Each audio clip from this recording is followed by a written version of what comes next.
right, now it's 6 minutes after 7 Kenyan time. Time for us to weigh in on the way it is right here on Morning Express. I'll introduce the panel, but before that, just a quick reminder, we're going to be opening up the phone line, so you're welcome to participate. You can also do that via Twitter. Now, to my immediate left, I have none other than Ambrose Weda, who is a lawyer. Thank you for joining us. We also have Crispus Yankem, who is a political analyst. Good morning, and thank you for joining us. We have Professor Michael Wainaina, who is a political blogger, also continuing. He was with us earlier on. And we're expecting Senator Omar Hassan to be joining us as we continue. And this is the panel for the way it is. I also have Michelle Ngele, who's going to be reading through some of your comments as they come through and also taking calls once we get there. Gentlemen, let's start with the way it is. And just on the backdrop of what we were looking at the dailies this morning, and we were almost going, well, being caught off guard, you know, having that discussion, is the question of PSs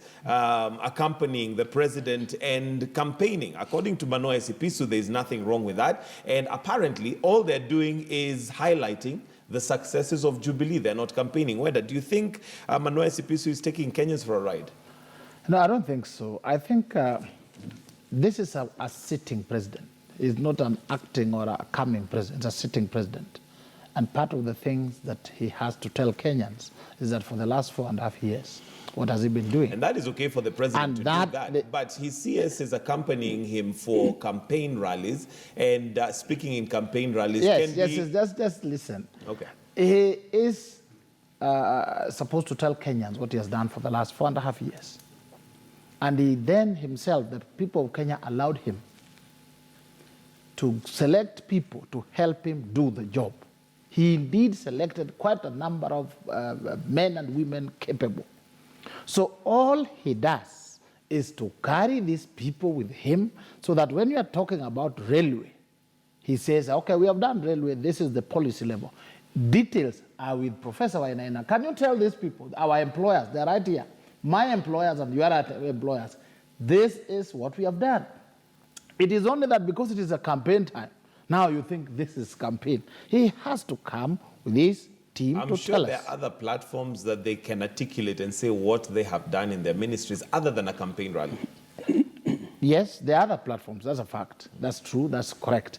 But the fastest, the commonest, especially when they are now facing exams now. The president is facing exams, whether or not he should be given another 5 terms. He should then come with his team and tell us, these people that you have selected, tell us what job you have done. So there are some who will say, I've done this, but Matiang'i, please tell me, I gave you education. I was given the job to deal with education. I also gave you. Tell them, then I also emphasize. It's like when you go to church, you can preach, then the bishop will come and do the blessings. And then people say, we are fully blessed. So this thing of every time you talk, if it is a rally, politics. Politics is when the civil servants themselves are engaged in trying to get those positions themselves or trying to bring down others and trying to ask others to be elected. If you see these people, they do not say don't elect Raila or don't elect Kalonzo or don't elect who or elect President Uhuru. They simply say, when we were given the mess in education, this is what we did. Okay. And then you say, Matiang'i, now sit down. Now let's do the political part of it. All right, Prof. It's strange to hear Weda making the kind of arguments that he's making. But my trust has always been with the people of Kenya, that the people of Kenya are not as foolish as politicians think they are. You will remember when government started, when the Jubilee came into power, you remember a very powerful statement that was made by President Uhuru Kenyatta and William Ruto. And they said that there will be only 2 politicians in government. I'm sure you remember that. Yes, there will be only 2 politicians in government. When issues were raised about Balala, about Ngilu being in cabinet. And the Constitution is very clear about the work of CSS and what they can and what they cannot do. And the president and the deputy seemed well briefed about what CSS can and cannot do. What our problem is that we have a political class that has totally refused to pivot with the new constitution. You remember in the old constitution of Kanu, where these guys belonged, ministerial positions were political positions that were given by the president to boost his position. The new constitutional dispensation imagined a different structure where the political pitch of government is made by the president and probably the deputy president, and the rest of the government are technocrats who are implementing government policies. So when Manoa Isipisu tells us that the CSs are going around with the president, but they are not campaigning, and then Weda comes and tells us that they go around with the president, but they are giving particulars and details to the things that the president is doing. Remember, Michael, the new constitution envisages a presidency. The CSs are, I don't use the word arms of the presidency like you use legislature and, okay? They are program implementers of the presidency. They are not supposed to be politicians. And therefore, when Weda and Manoa Isipisu try to make a pitch to justify something which is absolutely unconstitutional, I hope that the people of Kenya are listening. I know that the people of Kenya are not as foolish as politicians. All right, Yankem, just to weigh in on that before we move on to something else. Your thoughts? Thank you, Michael. I don't know whether I can just use a minute to weigh in on something else before I let's actually start with comment there. on We'll this. come to the something else at that point. All right, that's okay. To me, I actually don't see any problem with somebody protecting his job. The CSs, whether they're accompanying the president, whether they're campaigning or not, is a question of the Constitution. And unlike what Weda said and Prof said, I think we need to ask ourselves, what part of the law are they violating? To me, actually, it is a bigger question of what the law says.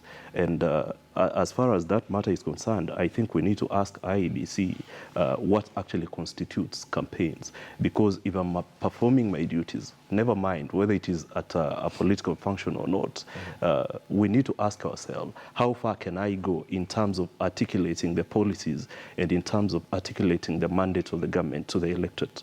Okay, and Prof, maybe that would then be the question, when we talk about campaigning, what exactly is campaigning?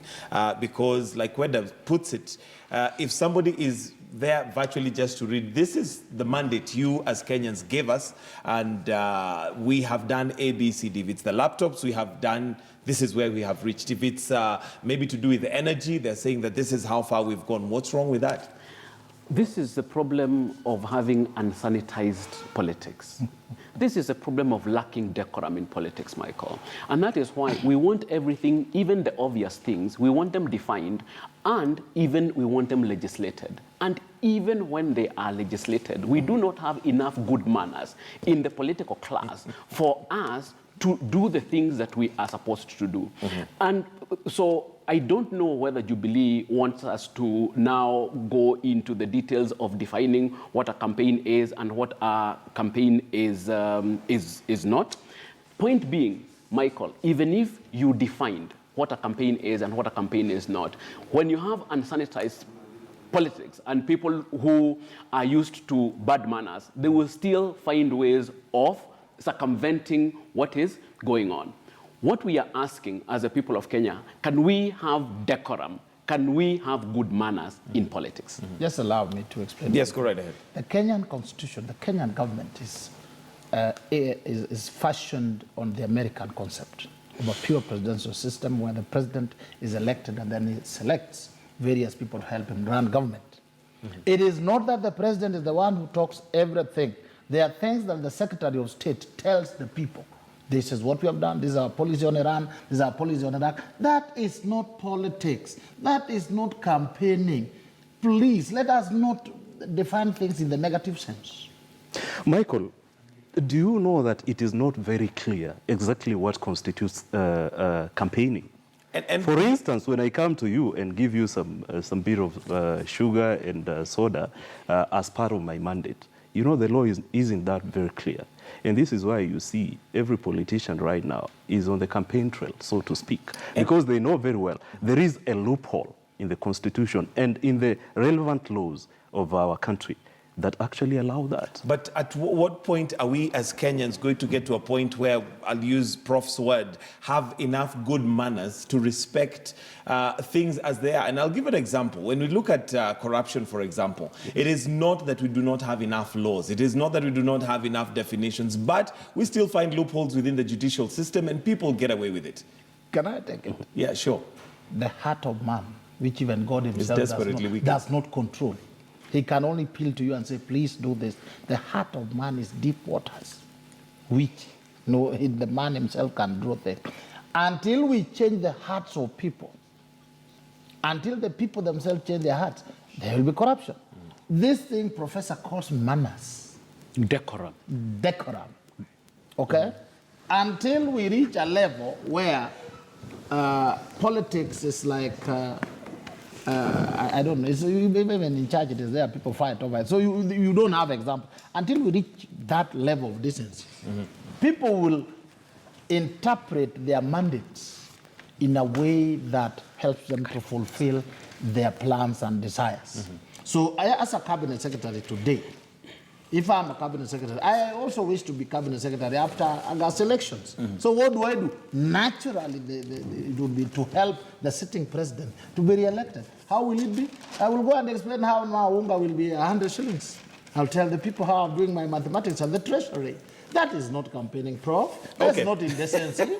That's so just self-preservation. It's one of those that will not get a definition and possibly not get to an end, but also would like to hear what you have to say, those of you that are watching. But let's move on to something else. But before that, let me now introduce Omar Hassan, Senator Omar Hassan, who's joining us now. He's a senator for Mombasa County, also the Wiper Movement Secretary General. Good morning, and thank you for joining us. And you've just come as we are changing pace here, but I'd like us to look at the Daily Nation headline. NASA will tally and announce its own results, says Raila. Now, I'd like to hear what your take is on this, Senator, given that we have just gone through a very rigorous exercise of trying to not really reconstitute, but to change the leadership for IEBC. Is this going to be necessary? I think what NASA is saying is that it will not be generating its own results. All it's simply saying is that it will have, and I explained this last time here, it will have an agent in each and every polling center where, as per the law, the results are announced at the polling center and then simply mainstreamed into the National Tallying Center. Can we read this as a lack of trust on IEBC? It means that you just want to have a verification process to ensure that if let's say we are saying that in Tharaka Nithi, we have tallied 80,000 votes for Uhuru Kenyatta in a polling center X. Then and that result was announced. So you have taken a photo of it. You have probably transmitted it by WhatsApp to the National Tallying Center for the NASA coalition. It simply means, therefore, when somebody else says it is 170,000, we are able to cross-check or counter-check those facts. So I don't think any contradiction whatsoever. And we are saying that as much as we have confidence in terms of moving forward with IBC, there's nothing that should stop or create jitters with anybody who is saying that they will create a process where they can be able to have an independent process of verification of results. All right, Crispus, do you think that's the way to go? That, there's nothing wrong in having whatever results are here verified? I think I have a problem with that. And my biggest problem is actually what that speaks to the confidence in the IEBC. This is a new team that has just come on board barely 3 months ago. And instead of us actually helping them to settle down, we want now to introduce other sideshows that are going to eat into their confidence, the confidence that we should be building as Kenyans as we head into the elections. You remember very well during the rally yesterday, I think NASA or ODM was very categorical that they are going to have about 50 agents per polling stations. I don't know whether the law actually allows 50 youth to be part of an observer group per polling station. I think that is a question. And you may want to ask exactly what that will do to a polling station.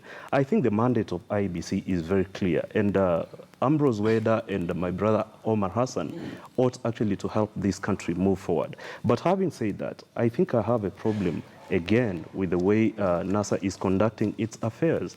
Because when you look at it, the dance that has been on for quite a long time is about who actually is the presidential candidate. I think that is something that they need to sit down. And when they were forming the national coordinating committee of theirs, it was very clear that they were not going to hack.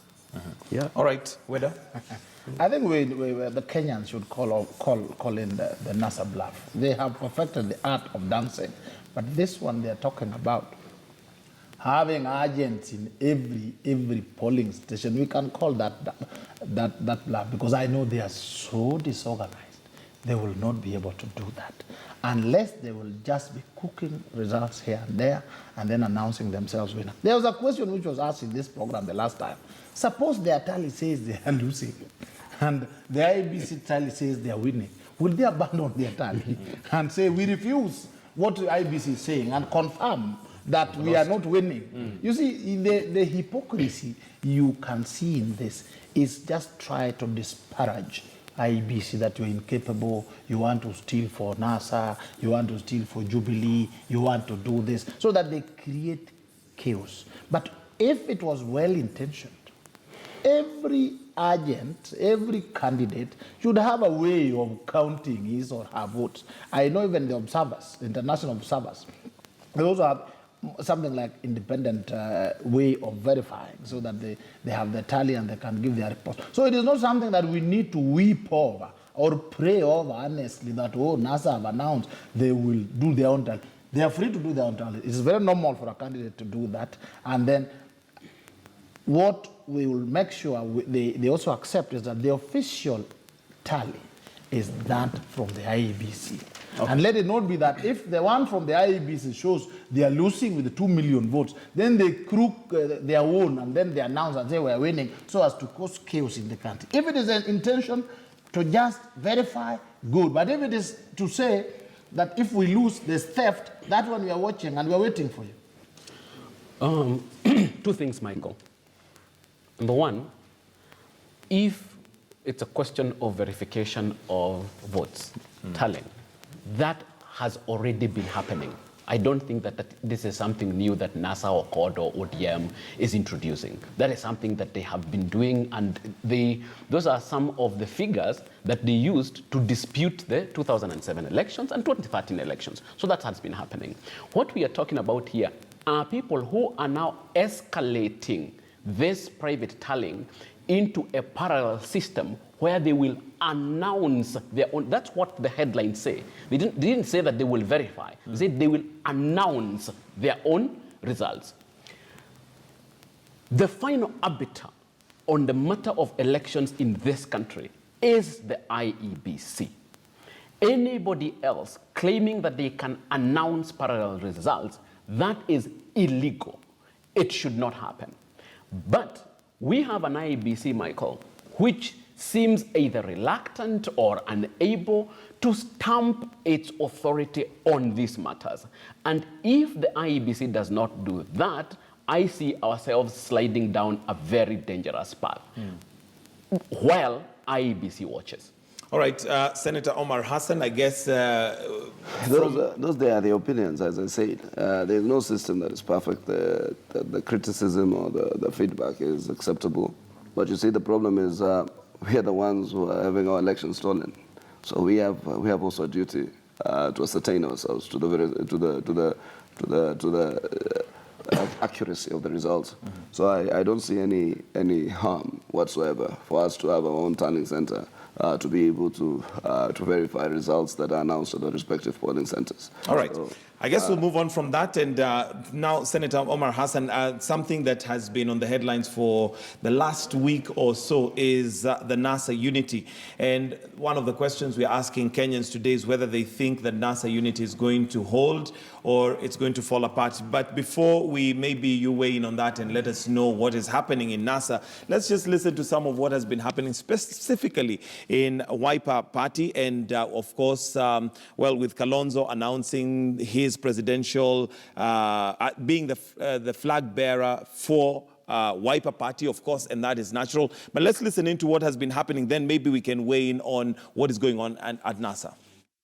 At 63 years of age, why would I delay the decision to become president? Why? Mnieleze jameni. Nataka kuwaomba waandishi wa habari, tafadhali mukome kusema Kalonzo anatoka, Weta anatoka, Musalia anaenda kivyake. Raila anaenda kivyake.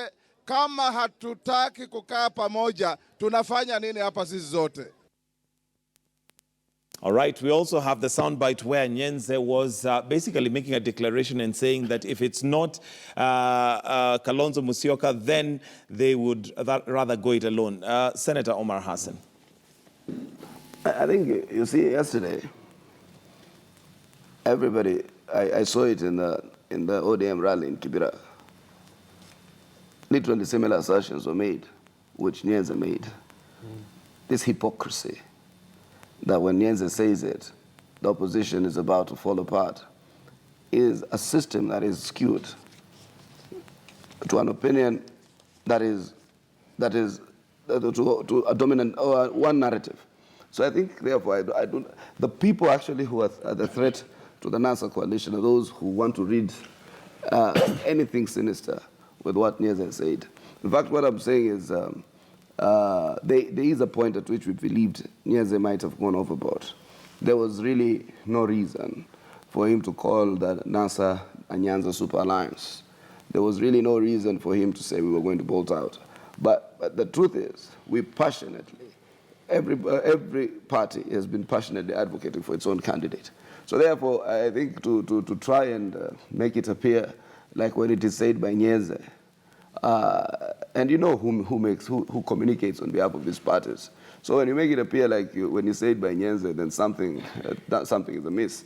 I think it's also pushing the narrative. What maybe gives it a bit more weight is the fact that your party leader, Kalonzo Musyoka, at some point said there's nothing to be retracted from what Nyenze says. So it would be viewed as though it is actually Kalonzo's voice. You know, if you recall, I issued a rejoinder, and at some point we asked Nyenze to go and clarify.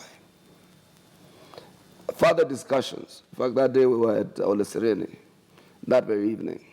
And there were other leaders also from Ukambani and other leaders, including Farah Maalim. And we said, what is there to retract? Junaid Mohammed is saying the same thing. Hassan Joho is saying the same thing. Jacob Mudiwa is saying the same thing. James Orengo is saying the same thing. You know, you go to the LC fellows membership, they're saying the same thing. So what is there to be retracted? It's just people making, you see what has happened? And these are the bloggers Kalonzo has been talking about. For a long time, in the informal media, the social media, they've been creating this spin that Kalonzo is about to bolt out. Kalonzo has taken 7 billion. Kalonzo is no longer with us. So it is, in fact, to be honest, it's one of the some of the bloggers of one of the respective parties. So they've been creating this spin constantly. So what Nyenze thing came and did was to simply validate all these spins that they've tried to create for the last, 3-4 months. You know, we are in Mombasa. They're saying he was meeting Uhuru at State House, Mombasa. Kalonzo comes here, they said they saw him with who and who. I don't know, Farah Maalim was sent to pick 7 billion. Do you know what it means to pick 7 billion, my brother? Well, in this country, we have people carrying a lot of money in but do you know what it means to pick 7 billion, my brother? Trust me. I have seen 10 million, I have seen 20 million. It is not a joke to pick 7 billion in cash. So I think that's it and done. So they pursued a narrative. And then they were so angry when somebody came and told them, we might consider it. So what they did, they took this narrative of theirs and attached to this and gave it credence.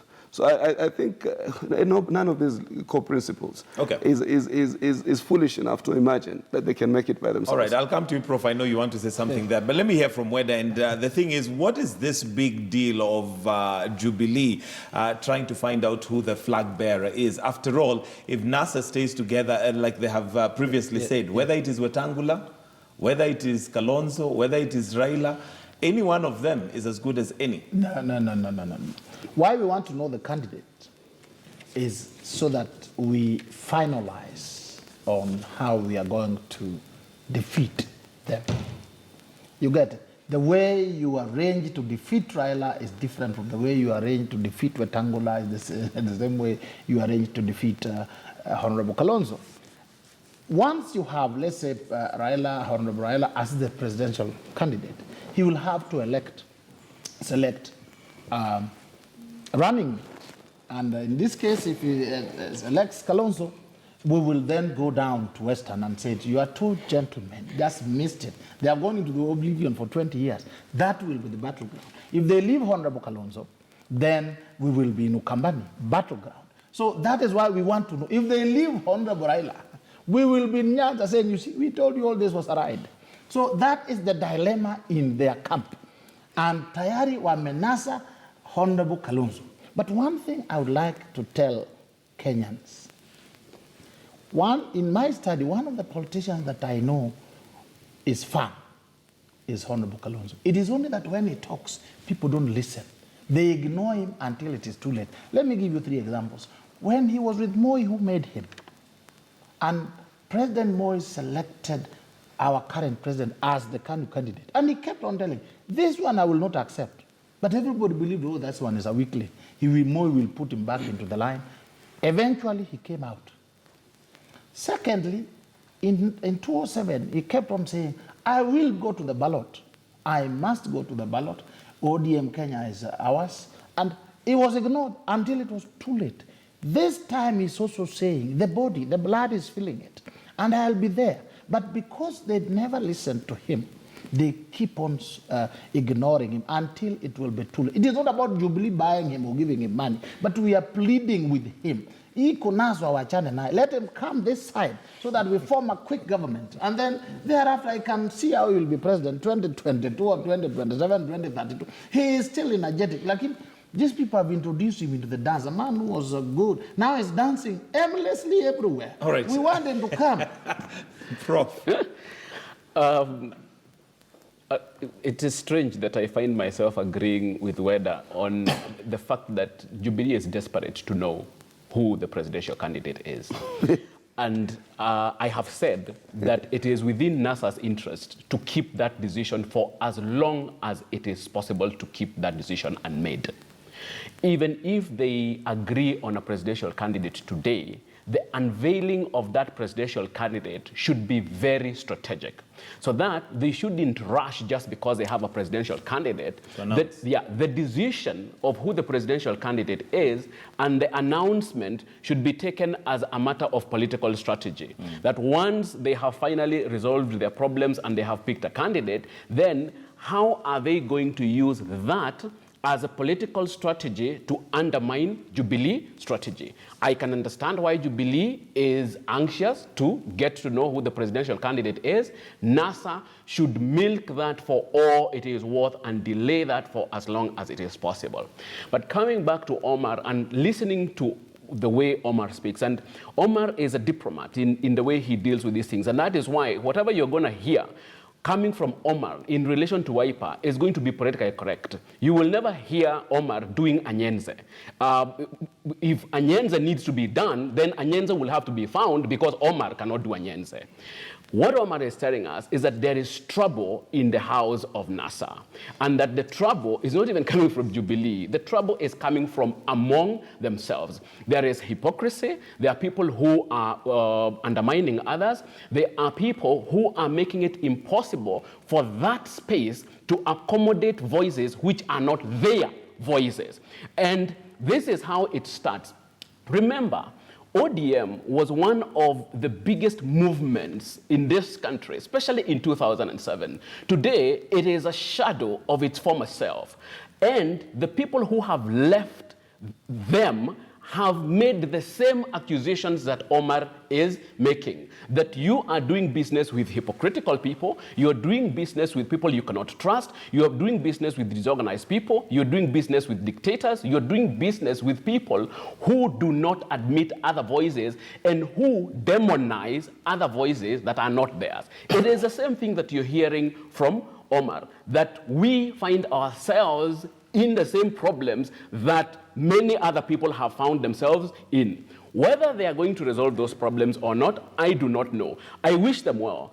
I suspect that those problems are deeper than we are able to see, and the person who has expressed the depth of the problem is Nyenze. It's not Omar. Wow. Because, you know, you have, I'm seated right here. No, and what he has, Professor has kept saying, Omar is saying. Omar did not say what he just said. You know what I mean? Maybe he said it without saying it. You know what diplomatic. seriously, I'm sitting right here. The professor went on and on. Omar. I know you're sitting right here. Omar is saying these people are hypocritical. I did not say that. I did not say most of that. But what I'm saying is that when there is internal political competition, sometimes the situation also does get murky. You know, let me be honest about the party called Wiper. I went into Wiper and I found, from ODM, and I found a very, very different political culture. In Wiper, you can speak where you want and say what you want, literally. And what we will do sometimes is to call you and tell you, please tone down your rhetoric. There is a way in which you even convene a NEC to say what the party leader, the direction is given, we want to have a NEC meeting, and come and say, okay, what was said yesterday, this is the party's position. I have seen a very, very, very different political culture, that you can say something very nasty about the party leader today and still come for a NEC meeting tomorrow. You know, it is so I can tell you, I've seen a very different political culture in there, in the sense that there is a bit more liberty for people to have more than one singular opinion. Like, you will find that there's almost sometimes a divergence with some of even the political leadership. And yes, we will struggle hard to say that there's unity, which is true that there's unity, because a divergence of opinion is not necessarily a lack of unity or disunity. So you will find that, yes, this guy is saying something slightly different, but Kenyans are treated to these political parties where once Uhuru Kenyatta or William Ruto have said something, nobody else can have a divergence. When somebody else has said something, nobody else can have a divergence. But I have strongly encouraged our members to have a divergence. In fact, I will say something, let's say, within the week. And if you realize Wiper has a NEC every fortnight, it is just to ensure that we democratize our party and also validate and legitimize our decisions. Okay. So even when I go to the NEC after, let's say, a week or two, if today, let's say, I said something on the way it is, because majority of them do watch it, they'll tell me what you said on the way it is was wrong, or it was reinforce it more. So these are some of the areas in terms of democratic maturity. But this one I must be honest, particularly our friends in ODM. When somebody has a divergence with you, it does not become a mall. Or a Jubilee project. Look, I have fixed. There's a post on my page today of a function I attended yesterday, and you look at the names, for instance, and I'm not trying to do any profiling, who are telling me, you know, you're a Jubilee project, and you're looking at it, you're like, I'm probably your candidate is more nearer to Jubilee in his agenda, in his etiquette, in his past corruption, in his integrity, than I am closer to Jubilee. So I think it's very, very wrong. Whenever you disagree with somebody, he becomes a more. To be taken that is a disagreement. All right, Young Kim, I'm coming to you, but let me take a call from Samuel, who's calling from Dubai. Good morning, Samuel, and thank you for calling. To your comment or question, Samuel. Good morning. Morning to you.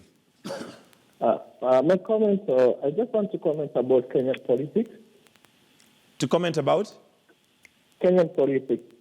Go right ahead. Kenyan politics is being reduced to two political parties, but yet politics is all about the issue, and the issue is about what Kenyan issue, and the Kenyan issue is about food, it's about security, it's about cost of living. And if you reduce Kenyan politics into about who will become the presidential cabinet of NASA or the presidential cabinet of Jubilee, it doesn't make sense to a common Kenya. They're supposed to discuss how we can reduce the cost of living, how we can reduce the cost of, how we can enhance security in the country. But we just concentrate on politics of political parties. All right. Thank you, Samuel. That is my comment. Thank you very much, Samuel, calling from Dubai. We also have Madhenge from Mombasa. Madhenge, good morning. Go right ahead. Yes, Madhenge. Yes, habari yenu, habari ya asubuhi. Mzuri kabisa, Madhenge, endelea. Unajua sasa tunazungumza Kiswahili kwa sababu ni kampeni. Kizungu sasa kimeisha, kila mtu atakuwa anazungumza Kiswahili. Sawa, Kiswahili pia ni sawa. Sasa mimi nilikuwa nataka kwenda ile mambo ya CS kufanya campaign. Nilikuwa nataka kumwambia Mr. Weda asitudanganye kusema ati president akienda na CS wanaenda kuzungumza ile kitu wanafanya. Kwa sababu huwezi kwenda na Matiangi wakati unaenda kufungua barabara, na Matiangi ni mtu wa education wakati unaenda kufungua barabara. Na Matiangi akifika pale anaanza kusema ati NASA hawana kitu ya kufanya mpaka sasa hawajachagua flag bearer. Hiyo sio sasa, hiyo ndio mambo ambayo yanatakikana sisi azungumze, ndio mambo amefanya. Kitu ya pili nilikuwa nataka kusema ati NASA wasifanye tallying yao ya kura, hiyo ni makosa. Wacha wafanye, kwa sababu hata Uhuru Kenyatta wakati wa 2013 alikuwa na yake alifanya. Wacha wao wafanye, tuone mambo vile naenda kusudi kuweka ukweli ukae wazi. Asante. Aya, sawa, asante sana Bwana Madhenge, and we're going to come to the comments on what you think about the two callers. But let me bring in Michelle, who's got some feedback coming through social media. Michelle. All right, and still on the same beat of the last caller just had, and we had at Tat Yen here saying, I'm wondering how Ambrose Weda can sheepishly support the illegality perpetuated by the Jubilee regime. And this is with regard to State House spokesman Manoa Sipisu yesterday saying that it is all right for cabinet secretaries to go out on the campaign trail with the president. And then he also says, with regard to the parallel tallying system, that in 2013, IEBC could not explain some of the figures they gave to Jubilee. Jubilee had their own tallying center, so NASA is right. And then we have at Vicky Pess saying, thieves do worry if they see a trap set to catch them. A national tallying center, a parallel tallying center is the wisest idea. And then finally here, we have Geoffrey Mukamba. First of all, we have Jacob Bombati saying the panelists are concentrating on issues about Jubilee, but NASA know their own weaknesses. So a lot of feedback here coming in about the cabinet secretaries going out on the campaign trail with the president. Many Kenyans here saying we hear what the cabinet secretaries say when they're out on those campaign trails. And so the spokesman cannot come out and tell us that they're not campaigning. So this is an issue that Kenyans are really want addressed. All right, thank you, and keep your comments coming. Let me come to Crispus Yankem, and let's start off from Samuel in Dubai, who says, sometimes we spend so much time discussing who is going to be president, who's going to be the NASA flag bearer, whereas we forget issues, and we'll shortly come to the budget and its impact. But maybe your thoughts on that. Maybe, is it time that we matured as Kenyans to a point where we are literally not so bothered about who is going to be which president for where, but what issues are they articulating, and how does that help Wanjiku on the ground? I think the caller is basically missing the point, because actually the leadership of the country or any particular country determine the direction that that country takes, and that actually speaks to the issues that are on hand. Right now, we are headed towards an election. We have a right as Kenyans to start thinking deeply about what kind of leadership we want to install come August. But having said that, let me just weigh in on the NASA affair.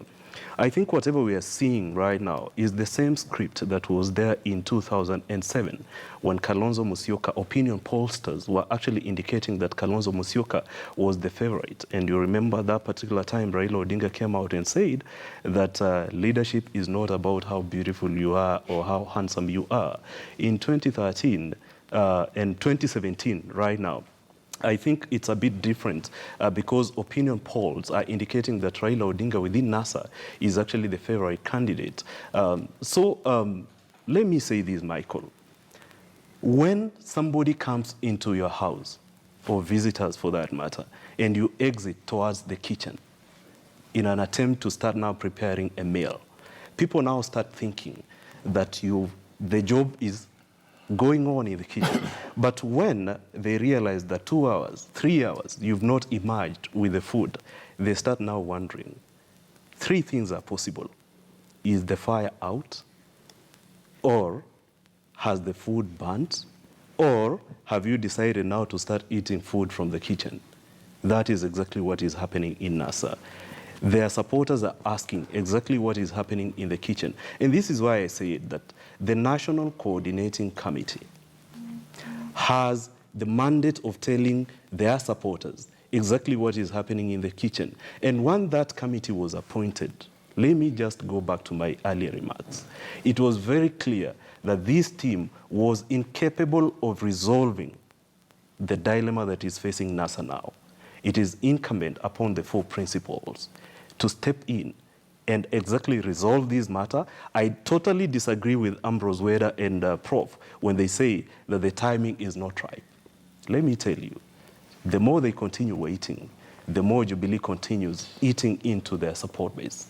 And time will not be on their side. Yes, Prof. I did not say that the timing is not right. I think that's not the statement I made. The statement I made is that the announcing of the presidential candidate, once it's agreed on, needs to be a politically strategic move.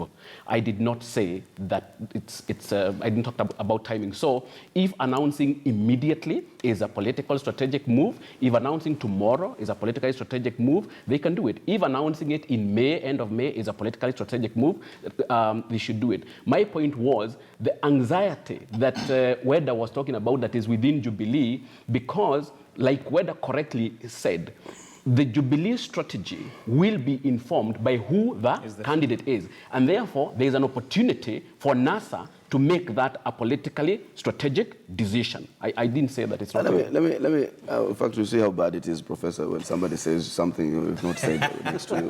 When you say Anyway, I wanted to respond to one of the issues earlier about the caller from Dubai, Samuel. Someone must realize that I don't know whether media, 3 minutes, 20 seconds news item is accurate reporting of what transpired in a rally that lasted for 4 hours. I think there is a lot of things that are condensed into some kind of a soundbite. Like yesterday, I was at a launch in Changamwe. One of the aspirants was launching his campaign for the Changamwe seat. So he decided, please just come and be part of this launch. So I did go. I talked about the garbage. I talked about the priorities of the county. I talked about reducing the cost of living through reducing, rates on foodstuffs and, the Congo Air, so that people then, you want to see that reflected on the reduction of food prices, and calling on how we work with other governors to ensure that we also harmonize rates, so that particularly those that affect food, so that you don't have to be paying at every stop that a crate of cabbage is passing by, and things of that nature. But then I went and I delved on the question about how Uhuru Kenyatta is influencing Mombasa politics by the small actions that he's taking against the governor, and that we were opposed to any person being locked out of the race in the next in August. That became the news item. You see, that became the news item. And I knew if they had not gotten that as a news item, they would have probably said the other issue I talked about reassuring people about NASA unity. But this is about how I'm going to reduce the prices of food. How you're going to create an industrial park. How you will. So in short, you did deal with some of the issues that affect. Even in these rallies, Michael, let me tell you, these rallies you see in Kibra. Okay. The rallies you see in Wajir, there's a style of these rallies. If you go to the rallies, you will see that first and foremost, you will have the local leaders greet the audience. Then you start to introduce some of the national leaders before you come to the four principles. And when I go to the stage, when I'm invited, I've already been told, you speak about this issue, which they think you're quite conversant with. Then the next one is told you speak about this issue. So you'll find Khalwale has been given this issue. I've been given an issue to speak about Anyang Nyong, and so on and so forth. Okay. Then you introduce the highest tier of leadership, that is the four principles. And when they come also, they labor. But what you will then do is, there may be a reference to Ruto, that Ruto said this yesterday, or we are going to say this tomorrow, or there was this that happened. And that becomes, because there's a currency in terms of a headline, that becomes the news item. The news item. All right, Diankem, before we go to the budget, I want us to quickly move on to the budget and its impact. You wanted to say something? I wanted to say that my brother, Senator Omar, also be taken through a newsroom so that he understands exactly what forms news and how the news is made. I think that is the point he's missing, because when you start now telling us that I spoke about issues that are affecting the common person, you know that's campaigning, and the media doesn't sit there to trumpet what exactly you are saying. The media looks for what exactly forms headlines and what exactly forms news. Okay. So that's what I was saying. I'm not interested in knowing how a newsroom works. What I'm simply doing was to respond to someone, To someone, tell him yes. that it is not true, that or accurate, that we do not speak about this issue. Let's the just issue is start on actually the fellow from Dubai, There somewhere. that we are talking about all the things, the presidential candidate.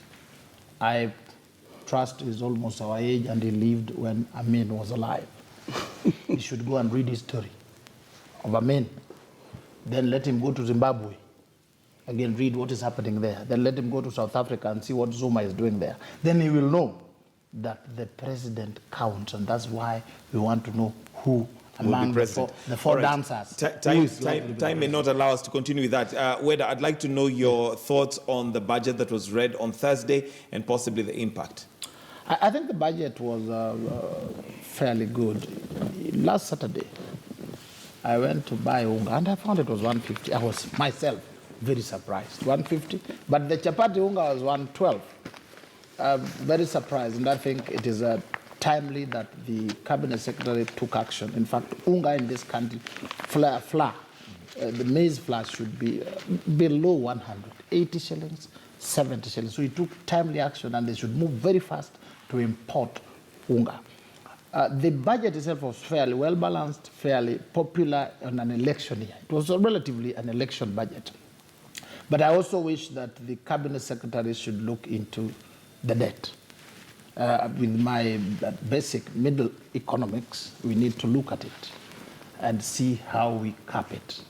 If we move again ahead of it, then we will have problems. We'll have problems. Senator, your thoughts on the budget? It was populist. It tried to provide for everything and nothing, for that matter. It failed to address, a budget must appear to address some of the more critical issues. And the issues around inflation, how here you are. It was no doubt it was a populist campaign budget. That was not in doubt. And in our assessment, there is a way in which we need to reorganize the priorities of public spending, especially at a time when the country is facing extremely severe circumstances with respect to the rising cost of inflation. So what you want to do, you want to still spend with the level of opulence. And so what then it happens, you start taxing everything, you start putting a levy on to everything, so you look for every little person to tax. And then you say you're a common man's budget and there's a relief for homes. This is a country that taxes somebody who gets 13,000 shillings. It's immoral. You needed to widen your tax bracket in terms of who it does not fall in that tax bracket. 25,000, 30,000. So I think it fails to address the real issues. And what the budget was simply trying to do was to first and foremost make provisions for some, to clear some of the Jubilee projects that they've started, which are extremely wasteful.